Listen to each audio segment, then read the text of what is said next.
Hey everyone, welcome to the Hudson New England Railroad. The Hudson New England Railroad is a railroad that I designed in HO scale. It's a fictional railroad that runs from outside Hoosick, New York, in Pine Valley, the fictional town, all the way to Bennington, Vermont, down to Pittsfield, Massachusetts, where it connects with Conrail. It's a fictional line, again, and it's based on the Boston and Maine, and that'll be the railroad that ran through that region of the country. Being a Northeast fan and from living in New York, I wanted to incorporate the Northeast still in HO scale. So I'm pretty happy with the result I have here with this layout. It is a switching layout. It's basically they run industries, switch industries. Things have to go a certain order. They have to interchange with the Class 1 railroad. And with that, because it's a short line railroad, I'm able to choose the type of power I like to use. So I have a lot of older GE U-boats, and I have a U-25B as well, and I'm looking to purchasing a couple of Alco units in the future. So it'd be nice to run some of the older power on a short line, just such as this. And a lot of them are like in the Northeast, in New York City. I'm sorry, New York State. There's a lot of that going on, a lot of Alcos, especially with GVT in Scranton, Pennsylvania, and all over up that region. They mostly use Alco units, so it'll be really nice to do that here. The Class 1 railroad that the Hudson New England interchanges is Conrail. Conrail used to run through Pittsfield, Massachusetts. There used to be a small yard there. I believe the CSX still has a small yard there. So because I'm a huge Conrail fan, I wanted to incorporate a Class 1 railroad that brings cars in and out into Pittsfield, Massachusetts to interchange with the fictional railroad. And so this railroad will switch all the industries in Pittsfield, Massachusetts and go back to its terminal base in Pine Valley, New York. So this is it's still a work in progress, as you can see. I finished the road bed on this section here. It is all wired up, ready to go. It's fully operational. I wanted to do a first update months ago, but it's been 10 months. I wanted to get the layout fully operated, so it's fully operated. So I'm pleased to say I'm finally having the first update on this HO scale layout. I know it's been a very long time. So yeah, let's get started. So here's the overall view of the layout. The layout is 13 by 12 by 13 feet. Shape of a U, and designed as a shelf layout. Did it this way, that way it can have a living space, as you can see here, and storage for underneath. I have some of my old scale trains underneath still, stuff I'm selling on eBay, and a lot of storage for the DVDs, and storage for all the HO trains. A little workbench, as you can see over there, and starting to cover underneath the layout. So it's like hide some storage of like some of my Christmas decorations, stuff like that. So there's a lot of benefits to having a shelf layout. Construction of the layout started with these 1x4s from the old O-scale layout, drilled to the wall for support, and I used these 12-inch shelving brackets, drilled that to the wall, and I obviously have here 1/2-inch plywood, 1/2-inch plywood and 1/2-inch foam. So it's pretty light but still sturdy at the same time. And I was able to, all the extra pieces of wood, able to put a couple of shelves, as you can see here. And that's my workbench. See, it's a couple of cars I was working on for a customer. So over here was that, but you know, some of these apartments, the construction is not that great. So I had to use 1-inch foam on this side here. Just to accommodate for the height. The height is 4 feet from the floor, So it's about mid chest height, so it's easier to work on the trains, and it's good for the camera when you're filming as well. So for track, I used Atlas Code 83. Use Flex Track, sectional pieces. I believe the curves, if they're not custom, they are 22-inch radius on this side. The switches are Atlas Code 83 custom number 6 turnouts. I found them very easy to use. I used to have micro engineering switches, and I just didn't like the way they used. The frogs had to be insulated, so these are a lot better, a lot easier to work with, as you can see here. Obviously, cork roll bed is used here. So for wiring is fairly simple for the most part. Besides soldering the rail joiners in certain areas, what's good about the Atlas turnouts, you have to wire every single section of track. The current rolls through really well, so you have to do a lot of wiring and a lot of soldering, which I experienced over time and experimented over time. So that was the best thing. But this is from Lance Meinheim's books and his Facebook page as well. He's known for a lot of model railroading stuff, so it's, I totally recommend his books on industries and switching and wiring, everything you can think of. But I basically used there's a bus wire here, I believe 16 gauge bus wire, solid, and then over here I used suitcase connectors, which go right from the rail or the rail joiners feeders right to the bus wire. And over here I do have my NCE system. It's connected to the NCE system. So the layout is DCC. See here. I actually moved this over here. That's so I can reach both sections of the layouts. Otherwise, I could not reach one section or the other. Eventually, I'll buy another remote. That's so I can have two crews when I do switching. So one of the simplest yet confusing things I ever had to do, is the first time I ever had to build a lift out. Since I have a patio door over here, I need a lift out section. So I used these things I got on eBay. I think $10.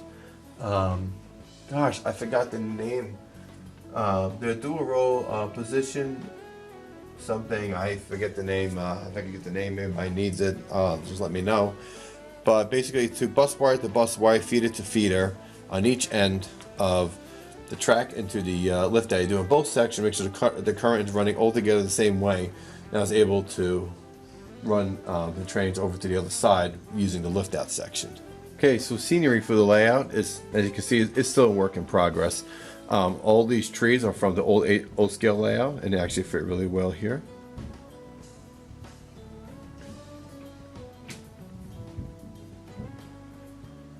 There you go, you can tell here. These are fronts that I printed out for a backdrop. Look like old distant warehouse buildings. Still not finished yet with the backdrops, of course.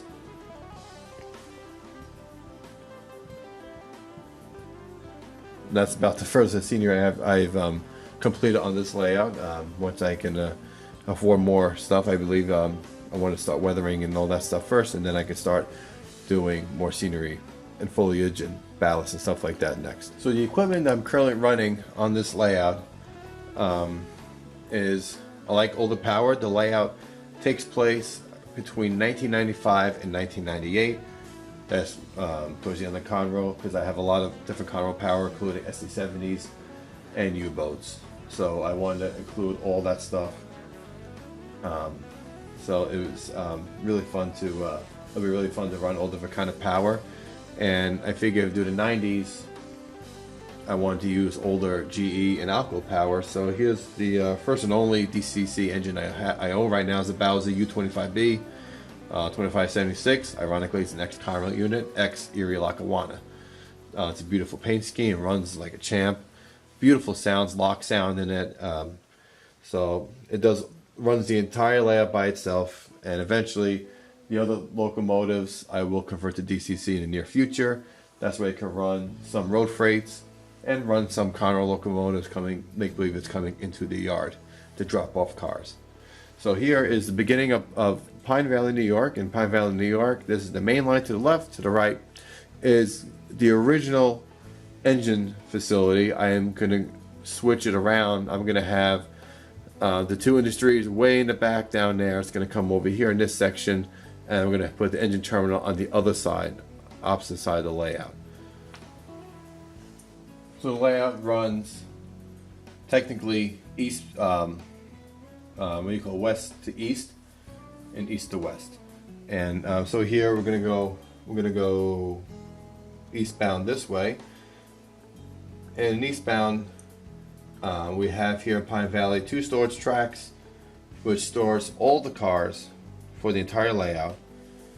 Also over here I do have a transload, so I can put a box car, flat car, which can drop off products and ship them by truck or car or whatever, and vice versa, which is why where the caboose is down this way. This is the main line running this way, and the runaround. Over here, these 4 Haiku box cars are used for the Appliance Express warehouse. This is one of the main industries in Pine Valley, is where all your appliances are made, and when they're finished, we're interchangeable with Conrail. Conrail takes them south or north. So here where the road crosses, this is going to be the engine facility here. I'm going to either use or purchase an engine shed, but for now, this is where we have pellets and we have chemicals, and we do have a buffer car for the chemicals. So when switched, the buffer car is just a safety precaution to switch the cars back and forth, 10 cars back and forth. This industry is going to be on the opposite side, like I said before. The engine facility is going to come over here. This way I can have a nice facility for the locomotives, a yard shed or something like that, or a yard office rather. Yeah, I think it would look nice over here, light it up and all that. And then the opposite side will give me a little more room to work with for an industry as well. Okay, over here, we're shooting about 20 miles east into Bennington, Vermont from New York State. Bennington is a nice small little town. Bennington University is there. It's a beautiful little town, picturesque town. It reminds me of Ashland, Virginia, and LaGrange, Kentucky, Gatlinburg, Tennessee, stuff like that. And what I want here, which is fictional by the way, I don't think any railroad runs through Bennington at all, but I have it where the railroad runs passenger trains Monday through Friday for the college. So the trains will stop here, drop off students, and then continue on its way back to Pine Valley, and I want to run tourist trains for weekends. So this would be one of the the middle of the run for the local tourist trains, and Pittsfield will be the longer of the running. So it'll be the special ticket for customers. The original plan was going to have street running with the train going running through the street, but I like to do what Ashland, Virginia does. Is the track is ballast and there's road at each end, which to me would be a lot easier to do than to do an actual street running. And it'll be really cool because I have the town going this way, crossing gates, so I can still blow the horn, do all those procedures, and still have the train stop in the middle of the street, just like in Ashland, Virginia.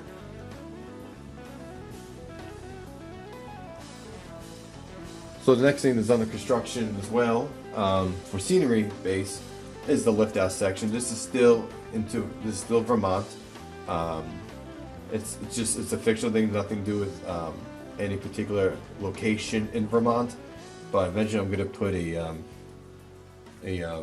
a facade here or something, and have a backdrop, so we'll block my patio door here, and it looks like the mountains in the back, so it would look like a really nice photogenic spot. There'll be water here, and each end will be a dry riverbed. Over here will be water, small maybe some more river, small creek. and this would be a girder trestle going across. Okay, now we're into Pittsfield, Massachusetts, which is the end of the line for the Hudson New England. It's where it interchanges with Conrail. Over here is Johnny Hard's Lumber. We always have to have a quirky name for these things, and it's actually a lumber industry. So there's a lumber car sitting there, and it's empty. It's going to be hopefully be filled up over the next couple of weeks to be delivered out for Conrail. Eventually, I'll have part of a building flat there.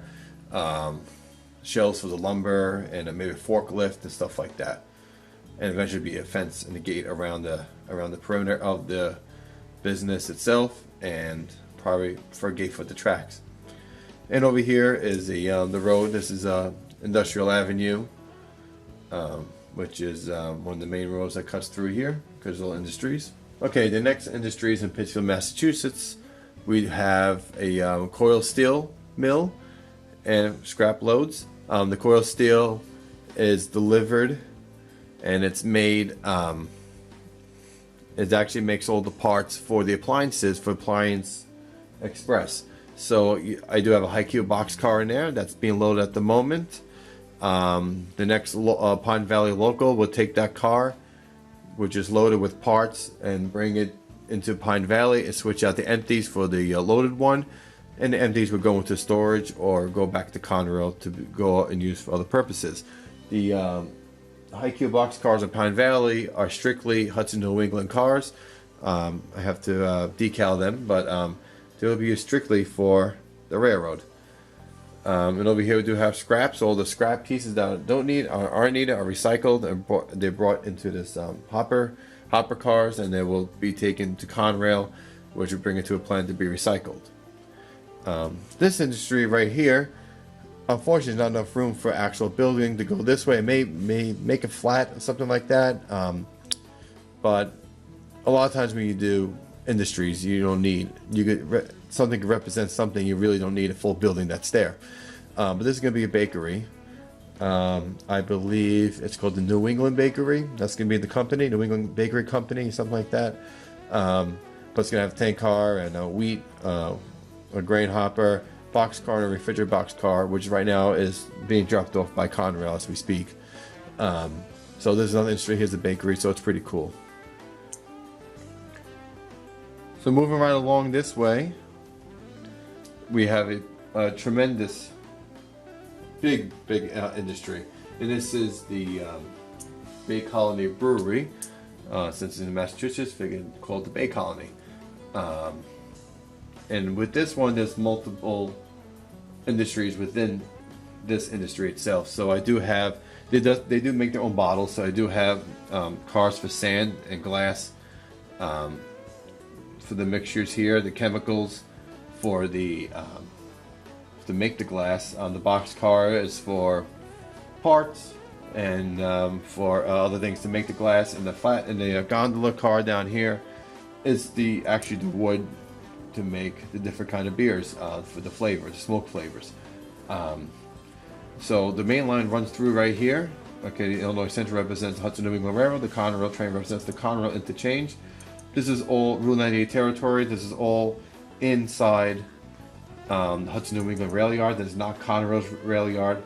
Although Conrail will drop off half its train in Pittsfield and take the train that it needs to come into the Hudson New England Yard, into this yard.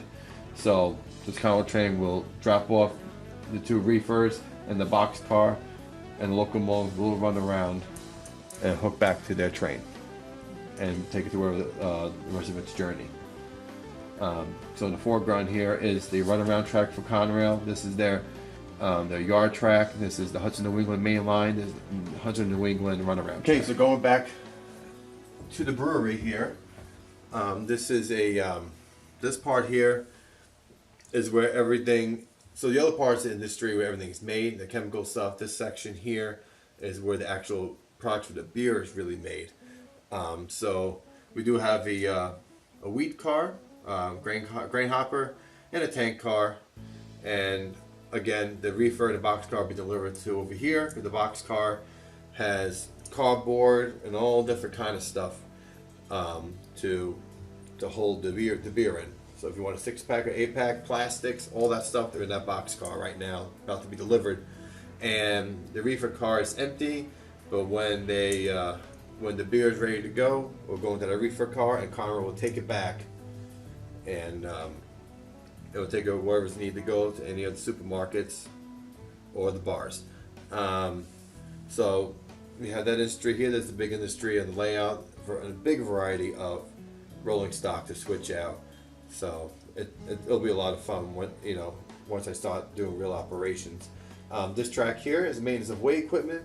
I wanted to add this track because this is not enough room, and I have always had this Amtrak maintenance of way crane and boom car. I never ever used it in my entire life. I had it since I was a little kid. International hobby, so converted it with couplers. So this is the maintenance of way where the train sits here. This is the main line for Hudson New England Railroad. Here's the Conrail yard track, and this is these two tracks here. Is where, let's say, I do have a couple of Conrail locals that actually come into the yard from doing their own industries, and they still drop off in this yard. So if the Hudson New England Railroad needs to do some switching, these are storage tracks for Conrail and Hudson New England locomotives. They're serviced here. Here at the caboose and the tool car they use for the maintenance of way equipment are serviced over here, along with the other caboose, which is a private caboose that's owned by a private individual. If he wants to run it on the tourist trains, he usually stayed on that side. So this is also all the cabooses, maintenance of way are used on these tracks here, along with a little bit of engine servicing. Maintenance of way is over here. So that basically completes the entire layout for its tour. So I hope you guys enjoyed this, and we're going to talk about a couple other things here in a minute.